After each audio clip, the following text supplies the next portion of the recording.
Bueno, buenas tardes o buenos mediodías. En primer lugar, les quiero agradecer porque en este día tormentoso, lluvioso, se animaron a venir igual y además atrasar el almuerzo, que seguramente la mayoría de ustedes no almorzó todavía. Así que doblemente mérito de acompañarnos en esta presentación, porque así como el año pasado, en 2 oportunidades decidimos que era muy importante compartir con nuestra comunidad la situación por la que estábamos atravesando. Ahora en este año, después que pasó la primera mitad del año, también consideramos relevante que todos compartamos la misma información y que la podamos discutir y comentar y trabajar. Así que la idea de la charla de hoy, o de la información que les voy a compartir, es, en primer lugar, voy a hacer una breve, muy breve reseña de algunas de los principales eventos políticos que se sucedieron a partir de la asunción del nuevo gobierno hasta hoy, relacionados con la situación de las universidades públicas. Después voy a profundizar en la información presupuestaria de la facultad, ingresos, egresos, cómo está constituido esto y cuál ha sido la dinámica de los últimos 3 años y qué acciones llevamos adelante para tratar de paliar en la medida de lo posible y seguir funcionando en esta unidad académica. Y después vamos a compartir algunas conclusiones y reflexiones. Lo que les vamos a pedir, como la vez pasada, es que las preguntas que tengan, que se les vaya ocurriendo, las manden por mail a este mail, Decano Agrubar, así cuando termino la presentación, Flavio me las transmite y podemos hacer un intercambio más prolijo y ordenado.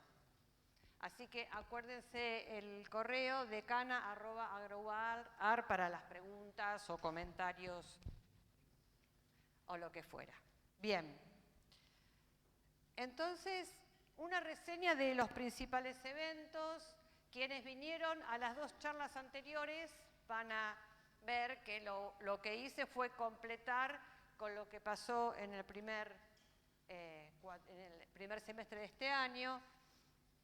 En diciembre del 2023, el Poder Ejecutivo presentó un decreto prorrogando el presupuesto del 2023 para el año 2024. Esto ocurrió de nuevo este año, prorrogó por 2 años consecutivos, se prorrogó el presupuesto nacional, con lo cual, a su vez, el presupuesto de las universidades públicas, que está dentro del presupuesto nacional, quedó congelado al 2023.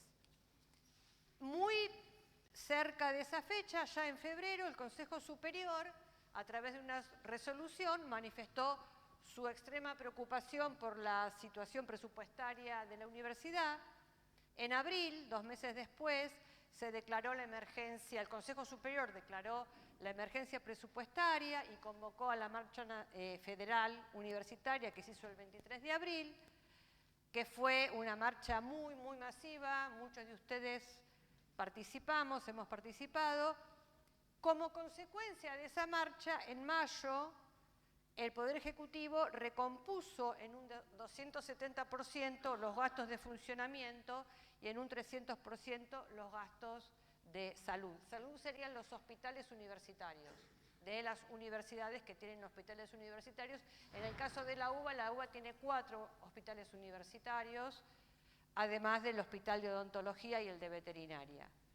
Después, en agosto del año pasado, el Consejo Superior declaró también el estado de alerta por el conjunto del sistema científico y tecnológico del país, que como vamos a ver en algunas de las diapositivas, cómo impacta esto en lo que pasa dentro de nuestra facultad.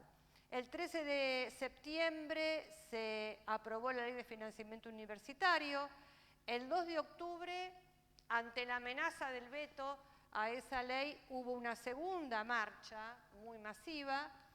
El 3 de octubre el presidente veta esa ley y lamentablemente no se alcanzó los 2/3 para mantener la ley y bueno, quedó vetada.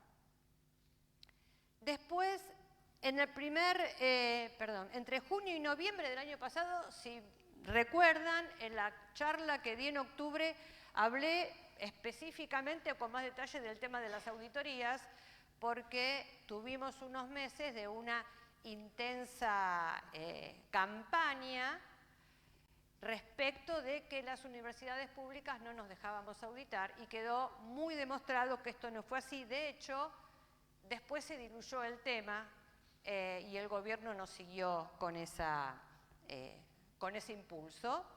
Y además, por otro lado, la universidad, a través de su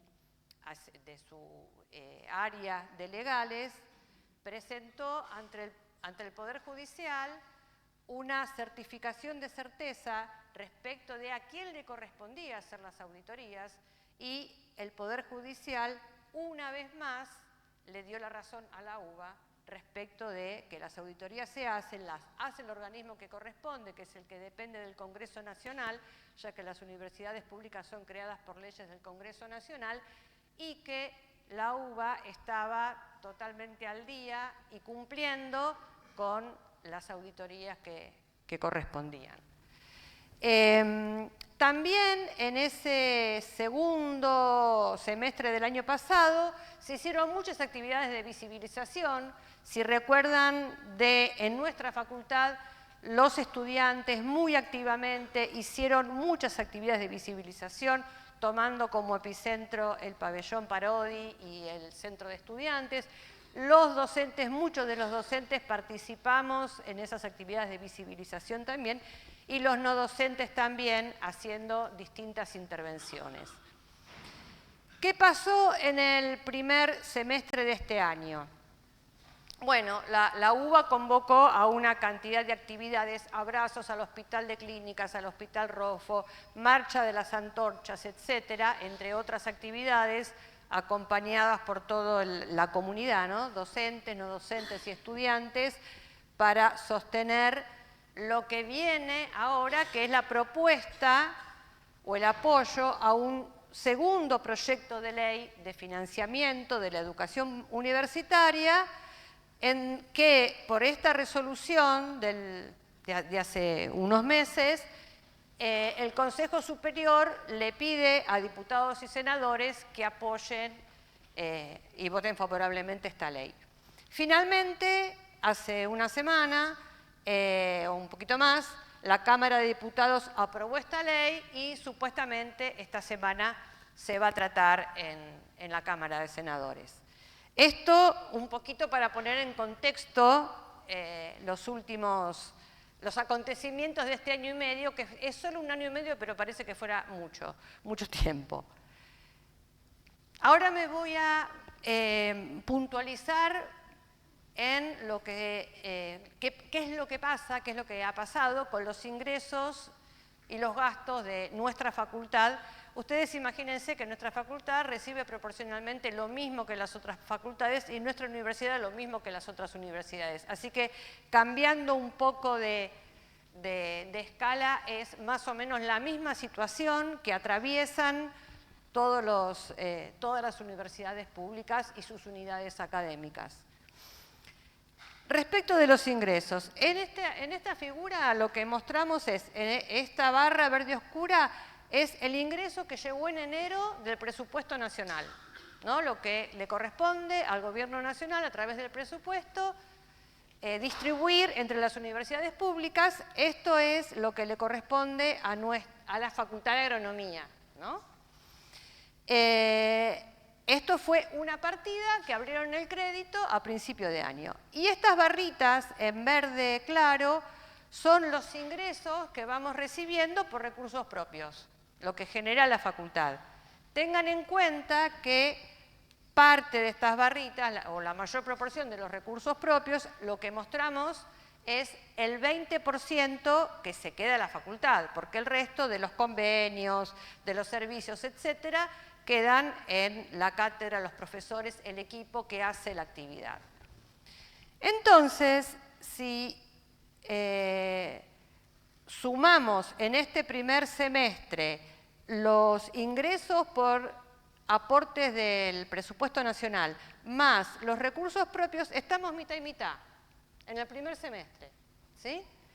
Cosa que nunca ocurrió porque habitualmente a escala anual la proporción de lo que aportan los recursos propios es alrededor del 30 o 35%. Ahora, si a ese mismo gráfico le ponemos las barras de los gastos, todo esto, aclaro una cosa, todo esto está puesto a moneda constante de junio del 2025, ¿no? Para no desvirtuar los resultados.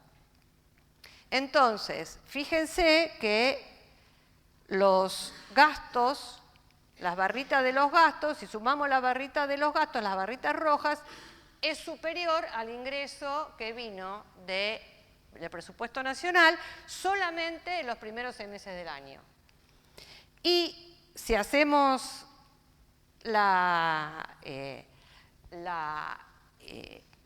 los gastos acumulados hasta abril, en abril lo que gastamos es exactamente lo mismo que lo que vino del presupuesto nacional. O sea que si dependemos del presupuesto nacional, hubiéramos tenido que dejar de funcionar en abril, porque hasta ahí alcanzó la plata y, por lo menos por ahora, no hay información de que las universidades reciban otro refuerzo u otra tanda de recursos del gobierno nacional.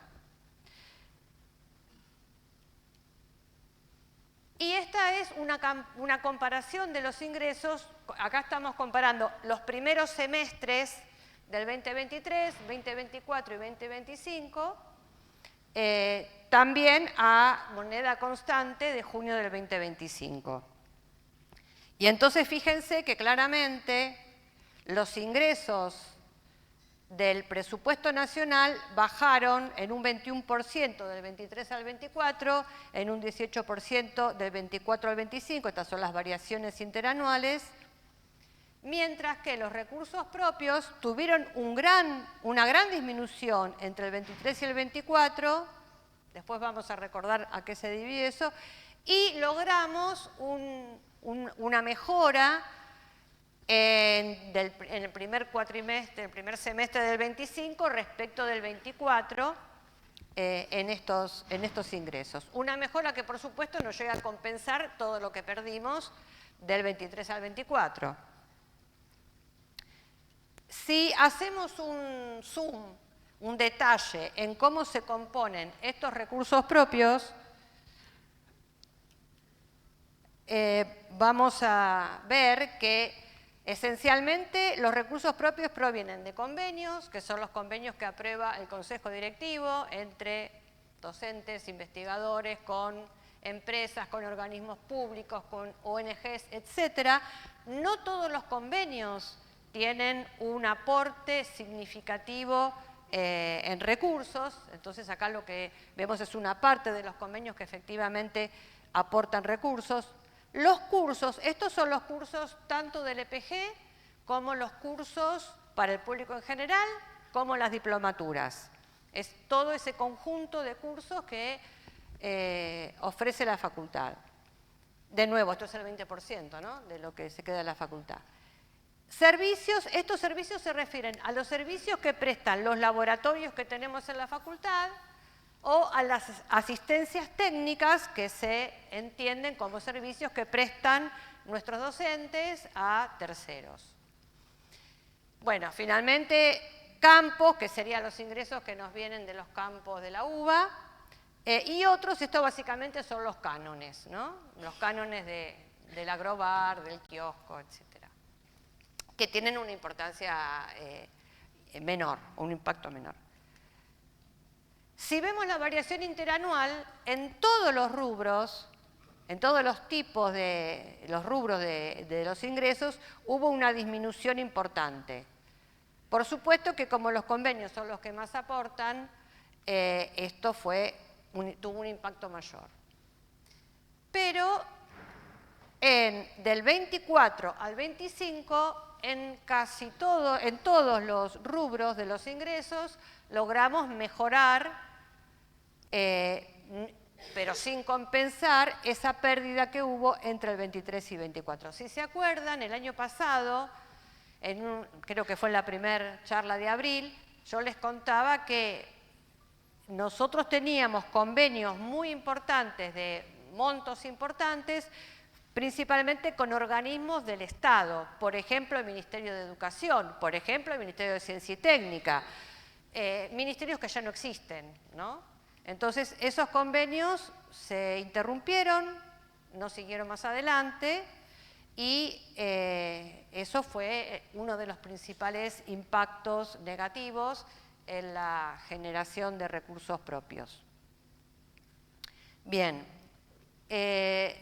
Si vemos cómo está claramente, esto puesto de una manera más fácil de ver, los ingresos de este primer semestre de este año, fíjense que la mayor parte se lo llevan entre convenios, cursos y servicios, que son las actividades que generan nuestros propios docentes y docentes investigadores, suman la porción más importante, ¿no? Más de un 70%, de los ingresos por recursos propios. Y el año pasado, en la charla de abril, les habíamos compartido que nuestro objetivo era generar o desarrollar un área que se ocupe de generar o de apoyar o de acompañar a los grupos de docentes, investigadores, para facilitar el acceso a financiamiento no convencional, digamos, porque claramente el financiamiento convencional era el que venía del Estado Nacional a través de la Agencia de Ciencia y Técnica o de otros organismos públicos, y eso ya claramente no iba a estar disponible. Y entonces ese acompañamiento para buscar fuentes de financiamiento, para hacer las presentaciones a esas fuentes de financiamiento, para apoyar en los convenios a los equipos, creemos que tuvo un impacto muy positivo. Efectivamente, el año pasado se creó la unidad de facilitación estratégica, integrada por la Secretaría de Relaciones Institucionales, la Dirección de Relaciones Internacionales y la Secretaría de Investigación y Posgrado, con un equipo que estuvo trabajando todo este tiempo para facilitar y concretar estos convenios o servicios, etc. También la Secretaría de Relaciones Institucionales creó la plataforma de cursos y diplomaturas, en donde está disponible y visible y se transparentó toda la oferta de cursos y diplomaturas que desde la facultad se ofrecen para el público en general. Y bueno, eso también ayudó muchísimo a organizar y transparentar esas actividades. Y bueno, con respecto de los convenios también hubo un gran acompañamiento y seguimiento a los grupos. Y entonces, esto, si lo vemos en cantidad de convenios, fíjense que en el año 23 teníamos, estos son los convenios que más impacto tenían por el aporte de fondos, ¿no? Teníamos 9 convenios con el sector privado, 8 con el sector público. En el 24 bajamos de 9 a 5 en el privado y de 8 a 3 en el público. O sea que esto explica esa disminución tan importante en los ingresos del 23 al 24, y del 24 al 25 se incrementaron tanto el público como el privado, pero por supuesto no alcanzando los niveles del 23. Y si vemos la variación interanual en la cantidad de convenios, repito, de los convenios que más aportan recursos, obviamente del 24 al 25 mejoró la situación, pero no alcanza a compensar la pérdida anterior. Y si esto sería por el lado de los ingresos, ¿no? Cómo están constituidos los ingresos y cómo, a pesar del contexto complicado, pudimos mejorar esos ingresos por recursos propios. Si miramos los gastos, la otra parte, esto de nuevo es la comparación de los gastos del primer semestre del 23, 24 y 25 en moneda constante a junio del 25, y claramente no podemos gastar lo que no tenemos, con lo cual abruptamente del 23 al 24 tuvimos que reducir los gastos en un 42%. Y bueno, después de un año de acomodar un poco las cosas, y creo que en alguna medida en el 23, del 23 al 24, a principio de año hubo una inflación exorbitante, eso disminuyó y nos ayudó un poco a mejorar la situación, pero la cuestión es que si de nuevo hacemos un zoom en los gastos y vemos en qué rubros se dividen los gastos, de nuevo acá comparamos 23, 24 y 25, ¿no? Estos rubros son, bueno, bienes de consumo, lo que se compra y se consume cotidianamente, mantenimiento de vehículos y equipos, mantenimiento de edificios, alarmas y seguridad, viajes de estudio, servicios contratados, bienes inventariables, horas extras y otros gastos. De esto, fíjense que del primer semestre del 23 al primer semestre del 24, en todos los rubros, casi todos, tuvimos que hacer una disminución de los gastos muy importante, menos en alarmas y seguridad, porque seguramente todos se acuerdan que cada tanto sufrimos olas de robos, de daños a los bienes de la facultad muy significativos, y entonces eso hizo que no hayamos podido, era necesario, digamos, seguir manteniendo la seguridad y seguir colocando alarmas en las distintas áreas de la facultad. Pero todos los rubros sufrieron una disminución importante. Y de primer semestre 24 a primer semestre 25, en algunos rubros pudimos acomodarnos un poco y mejorar la inversión, en otros tuvimos que mantener acotado el gasto en alguno de esos rubros. Más allá de los porcentajes de variación interanual, está muy claro que los rubros que más impactan, que tienen las barras más importantes en este trienio, son los servicios contratados. En los servicios contratados están incluidos los trabajadores no docentes que están contratados y también algunos servicios contratados de mantenimiento, como por ejemplo mantenimiento de aires acondicionados, mantenimiento de techos, esos también están como servicios contratados, pero no son trabajadores de la facultad, y ahí hay una diferencia.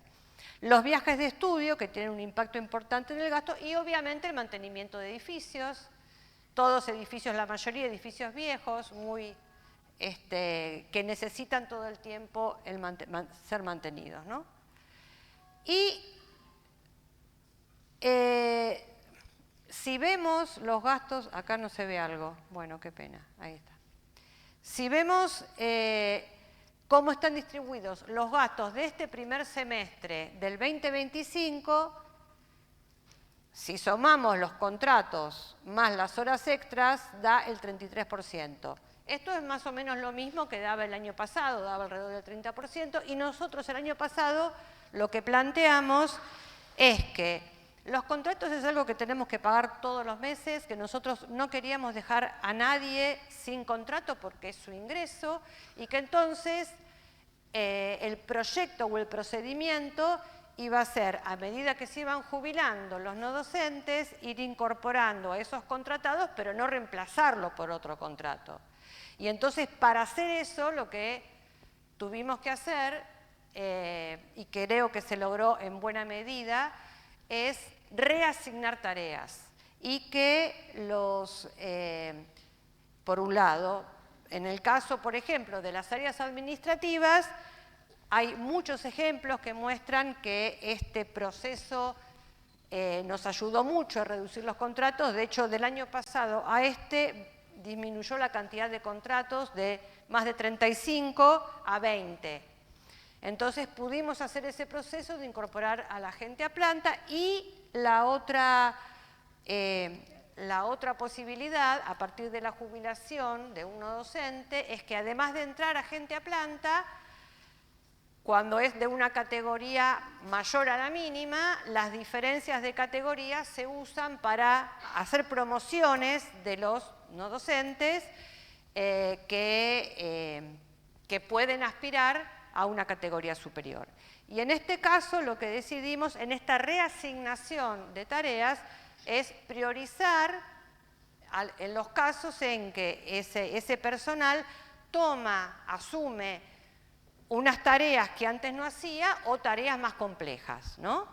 Y de esa manera, por ejemplo, fue posible reducir la cantidad de contratos en el área administrativa, principalmente, por ejemplo, con las secretarías de cátedras, en donde en varios casos hay cátedras que una secretaria se ocupa de más de una cátedra, y entonces en esos casos se asigna una promoción a una categoría superior, porque ustedes piensen que la única forma que desde la facultad podemos mejorar mínimamente los ingresos de un docente, de un no docente, es con la categoría. Nosotros no tenemos ninguna influencia sobre los montos de los salarios.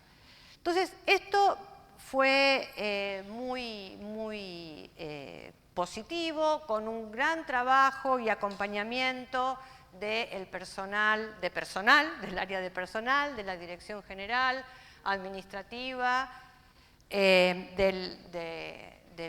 la comisión interna, en donde pudimos ir gradualmente haciendo esto. También hubo áreas o direcciones dentro de la facultad que en este contexto las pudimos reordenar para poder tener la posibilidad de no reemplazar a los que se jubilaron o a los que renunciaron con otro contrato y administrar mejor el trabajo. Creo que esto lo logramos bien en esta área, y creo que ahora es un desafío tratar de hacer algo similar con criterio y cuidando a la gente y tratando que la gente gane más que antes, no menos, en el agrupamiento de servicios generales, ¿no? Tenemos ese desafío para ese agrupamiento. El otro rubro que también tiene un peso importante es el de viajes de estudio. Y en los viajes de estudio, el año pasado, a principio de año, estábamos muy preocupados por esto. Nos propusimos reducir la cantidad de viajes que se hacen con empresas que hay que contratar y priorizar o maximizar los viajes que hacemos con los vehículos propios. Piensen que en el contexto del primer cuatrimestre, el primer semestre del año pasado, con la inflación altísima que había, hasta era difícil que las empresas de transporte se presentaran a las licitaciones para hacer los viajes de estudio, y además, como todos sabemos acá hay un montón de docentes, muchas veces alquilamos micros para hacer viajes de estudio con los estudiantes y el micro va en la mitad, ¿no? Y es mucha plata que tenemos que destinar a eso. Entonces, nos propusimos eso, nos propusimos combinar viajes de más de una materia, o sea, que más de una materia de la misma carrera, del mismo año de la carrera, que tuvieran la posibilidad de compartir un viaje, lo hicieran, y eso fue un trabajo muy minucioso que hizo la secretaria académica, y que los docentes ayudaron mucho, los profesores ayudaron mucho en esta lógica, y la otra cosa era priorizar los destinos más cercanos. A todos nos gusta ir con nuestros estudiantes a otra provincia, a Córdoba, Jujuy, a Santiago del Estero, pero bueno, en este caso la restricción es muy clara. Entonces, de esta manera pudimos reducir el gasto sin dejar de hacer viajes, los viajes que corresponden a las materias de nuestra facultad que todos valoramos tanto. La otra cosa que hicimos, y esto en respuesta o tomando una iniciativa de algunos docentes de la facultad, fue abrir un canal de donaciones en la página de la facultad. Ese canal, bueno, acá está, acá está la foto, cómo se ve la página de la facultad. Esto lo abrimos a fin de noviembre del año pasado y las donaciones son específicas para los viajes, para poder aportar fondos para asegurarnos que los viajes se pueden hacer. Lamentablemente, como verán, este año, en este primer semestre, ingresaron casi 3 millones de pesos y eso representa el 0,6% de los recursos propios y el 2,6% de los viajes de estudio de este primer semestre. O sea, este primer semestre tuvimos 110 millones y pico de gastos en viajes de estudio, de los cuales las donaciones aportan esto. Así que les voy a pedir a todos los compañeros y compañeras docentes y graduados que difundan esta posibilidad de aportar a la facultad, porque creo que todos escuchamos a los que son graduados de esta facultad cuánto les gustaría devolverle a la facultad todo lo que le brindó. Otro rubro, salarios. ¿Qué les voy a contar de los salarios? Si más que ver una figura, lo sufren todos los días, ¿no? Este gráfico muestra en base a principio de diciembre del 2023, cómo fue evolucionando el poder adquisitivo de los salarios de docentes y no docentes. Acá está más o menos promediado. O sea que si el 100% del poder adquisitivo estaba el 1 de diciembre del 2023, estamos cerca del 70% de ese valor, de ese poder adquisitivo. Esto quiere decir que en estos 20 meses, este año y medio, hubo una reducción del 28 y pico, casi 29%, y eso equivale a 5 salarios. Es como si no nos hubieran pagado 5 salarios en estos 20 meses. Esto está relacionado con la relación de los aumentos salariales que unilateralmente da el Ministerio de Capital Humano con la inflación. Las barras verdes son la inflación mensual, las barras rojas es el aumento salarial y como ven, en la mayoría de los casos la inflación ha superado en varias veces el aumento salarial y esas flechitas que muestro ahí son las únicas 3 oportunidades en que el aumento salarial estuvo por encima de la inflación, que fue en mayo, justo después de la primera marcha de abril, fue en julio, con el riesgo de no empezar el segundo cuatrimestre, y fue en octubre, después de la segunda marcha federal.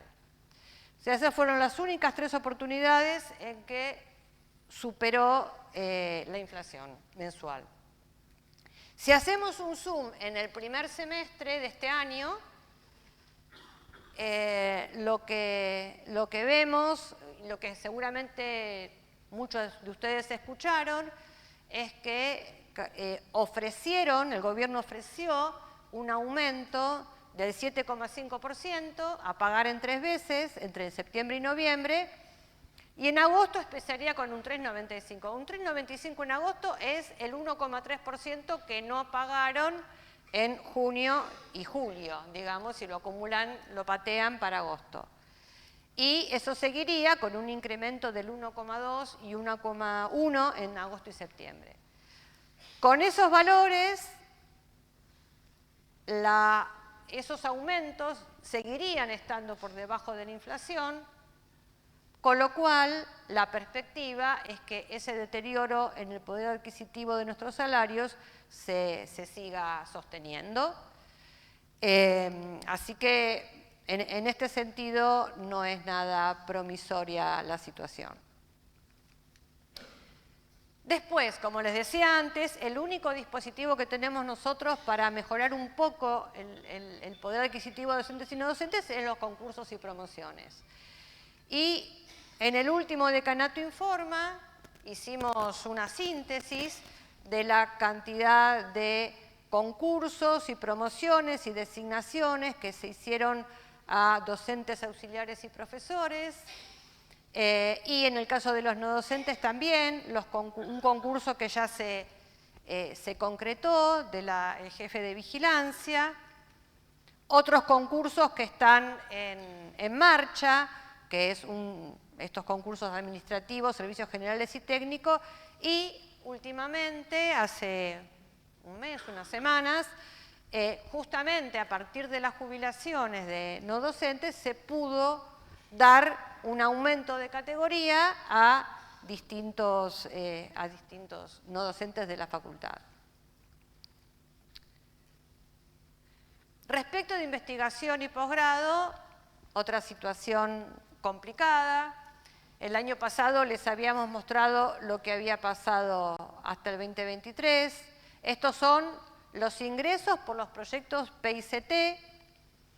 Ya saben, creo que todos saben, que los proyectos PICT del 2022 se adjudicó, se evaluó, pero nunca acreditaron los pagos. O sea que estas barritas en línea punteada roja sería esa convocatoria PIC 2022 que la plata nunca apareció.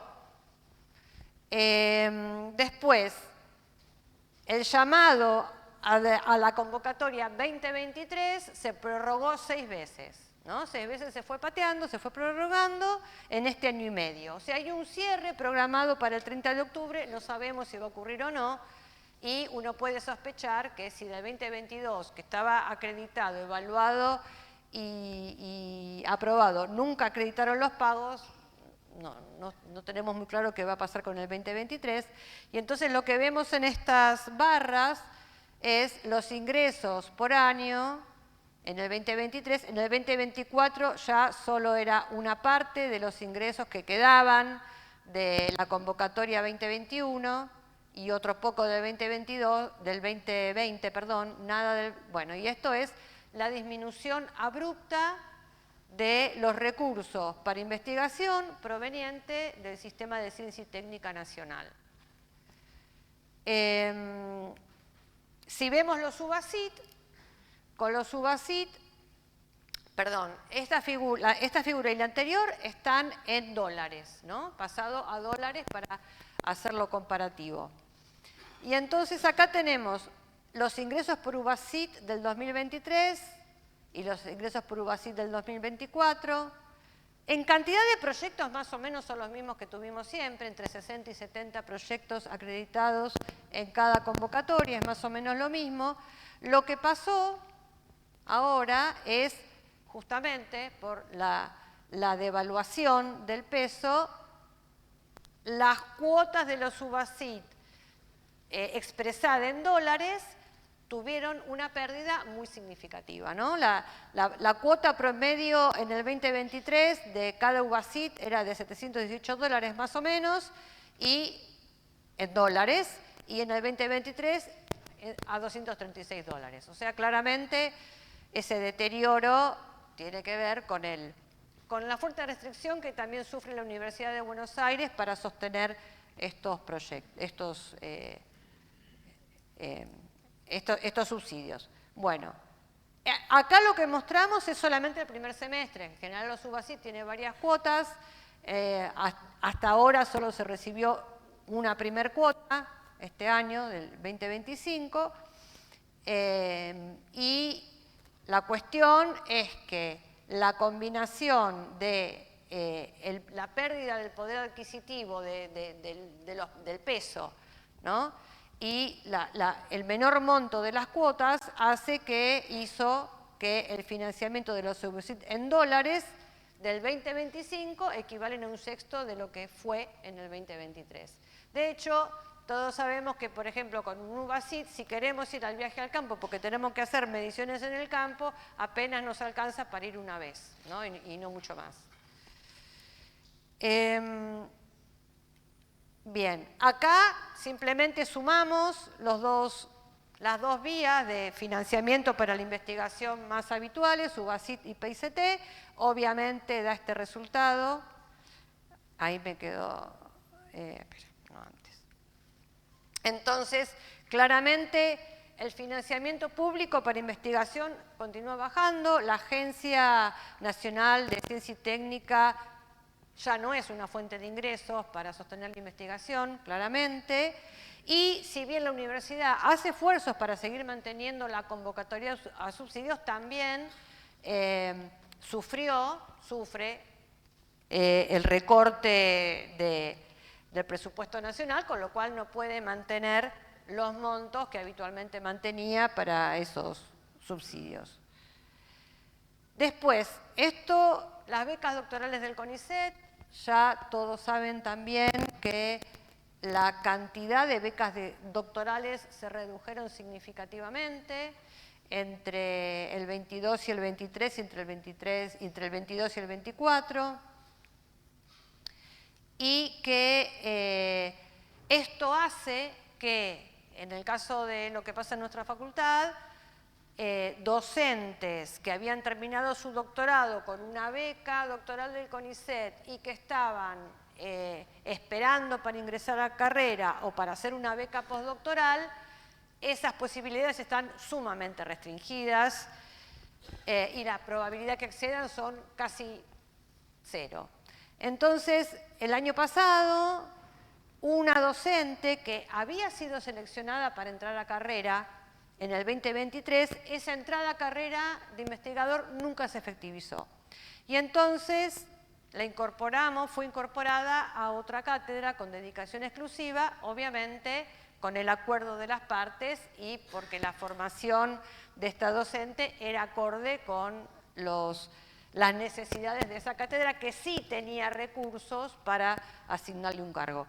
Otros dos casos que también ocurrieron el año pasado fueron dos docentes también que habían terminado su doctorado con su beca doctoral y que entonces, para poder retenerlas, fueron designadas cada una de ellas con dedicación semi-exclusiva en una cátedra afín a su formación. Y esto es importante para nosotros, porque nosotros queremos retener a los jóvenes investigadores en la facultad.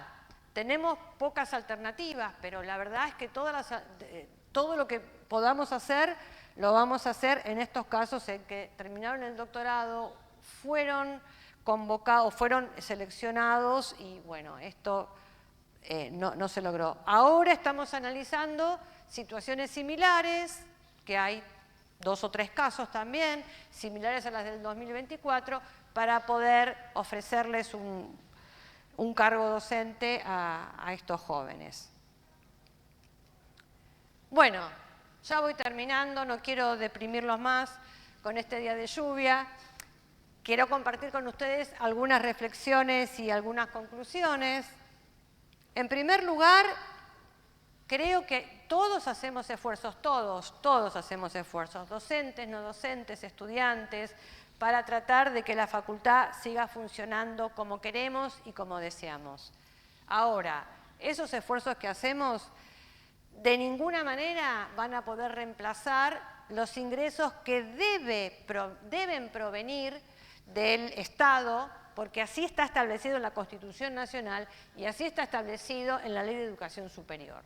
Así que, por más esfuerzo que hagamos, y está muy bien que lo hagamos, eso de ninguna manera podemos pretender que reemplace el ingreso que debe provenir del Estado. La otra cuestión, que me parece que no es menor, es que todas las estrategias que estamos poniendo en juego para hacer más eficientes y más razonables los gastos, lo que no vamos a hacer es afectar los ingresos de la gente. Eso es lo que no vamos a hacer. Entonces, no reducimos los ingresos del personal si quien reduce los ingresos de todos nosotros son las decisiones del Estado, son las pautas de ajuste salarial del gobierno. El otro tema, y que es muy importante también compartir con ustedes, es que lo que tratamos de hacer es reducir los gastos no urgentes y no imprescindibles. Por ejemplo, El año pasado no hicimos el brindis de fin de año porque nos parecía absolutamente fuera de lugar poner plata en un catering. Tampoco vamos a hacer este año ni el catering del aniversario de la facultad y no vamos a hacer tampoco la cena de graduados. Eso es mucha plata que si la ponemos ahí, no la ponemos en otras cosas que sí son urgentes y que sí no podemos gastar.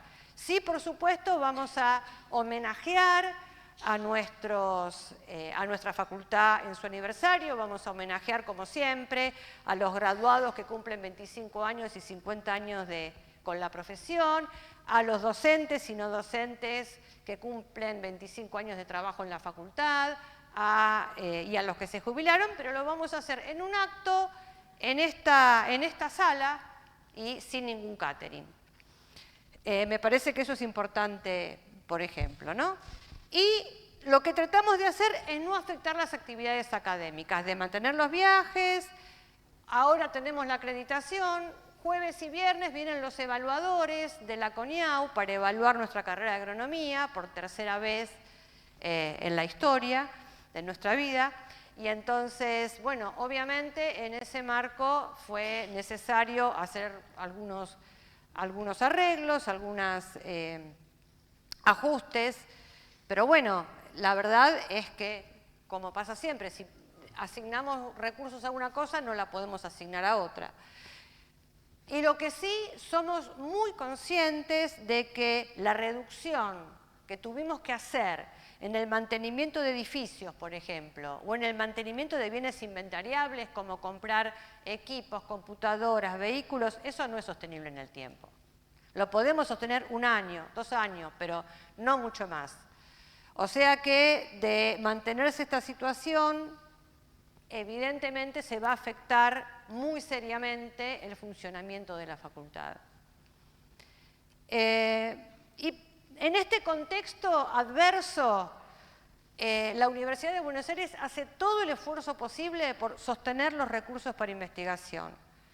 A pesar de los bajos montos, hay llamados a UBASIT, hay llamados a otras líneas de financiamiento.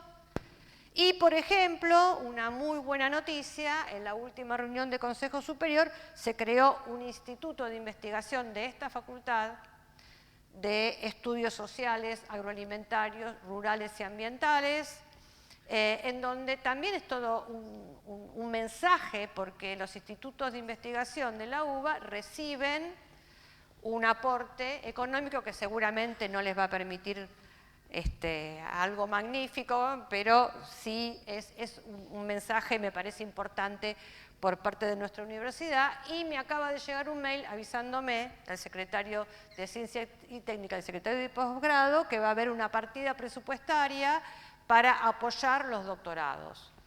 Así que es un esfuerzo tremendo que hace la universidad, que por ahí puede ser poco, porque repartido entre tantos termina siendo poco, pero que yo creo que es un mensaje potente y que es importante que lo transmitamos en este contexto, ¿no?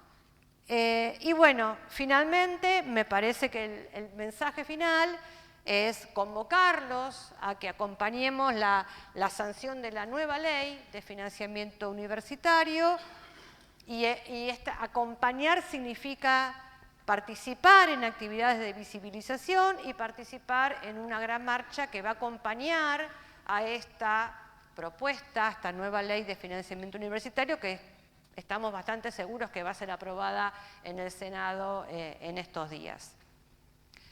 Así que hasta ahora les compartí nuestro mensaje y espero las preguntas.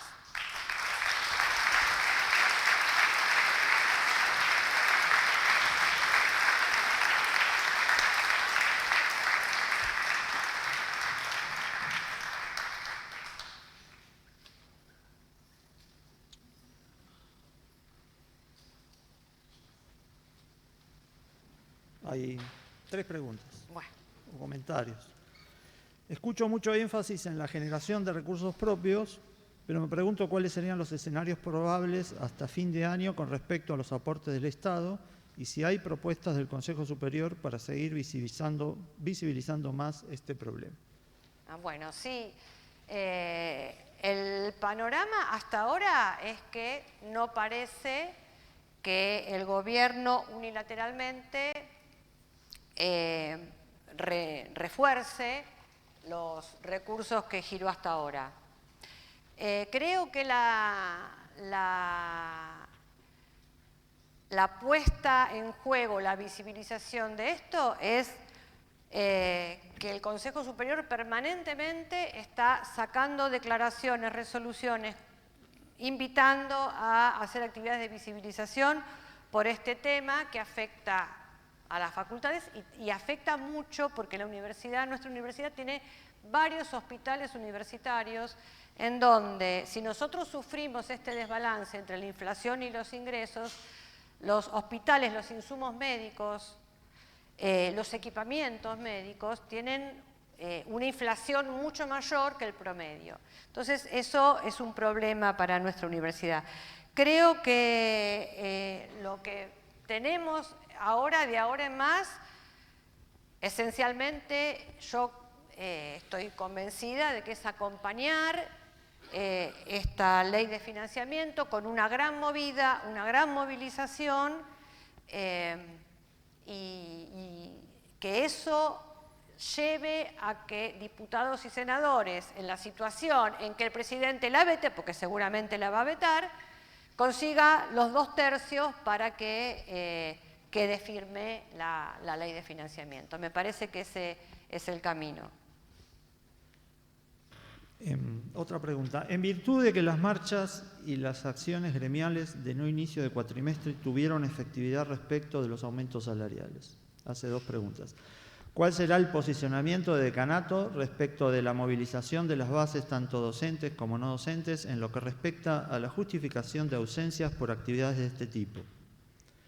¿Y se conoce qué postura tendrán la gestión del rectorado y los rectores del resto de las universidades nacionales si el conflicto continúa? Hasta ahora, todas las veces que los gremios, docentes o no docentes, convocaron a un paro de actividades, a una movilización, etcétera, siempre la decisión fue reconocer esa actividad. Nunca, que yo sepa, todo el tiempo mi mensaje, nuestro mensaje a personal o a la dirección general era, bueno, hay un paro, hay un paro. Los que deciden parar está muy bien y hay que reconocerlo y no hay ni falta no justificada, ni nada. Esto fue así y va a seguir siendo así, porque una de las cosas esenciales de la democracia es reconocer el derecho de los trabajadores y uno de sus derechos es el derecho al paro. Y cuando hay actividades de movilización, el abrazo a lo que sea, la marcha, también hacemos exactamente lo mismo. Nos ponemos de acuerdo con la comisión interna y decimos, bueno, si la movilización es a la 1 del mediodía, que vengan, que firmen, que pongan, que salen. Y hasta ahora, que yo sepa, nunca se generó ningún conflicto respecto de eso, porque de nuevo, si yo estoy diciendo esto acá, es que estoy convencida de que la participación de la gente en estas movilizaciones es importante y tiene un impacto. No hay más preguntas. Bueno, listo. Así que... Nos vemos.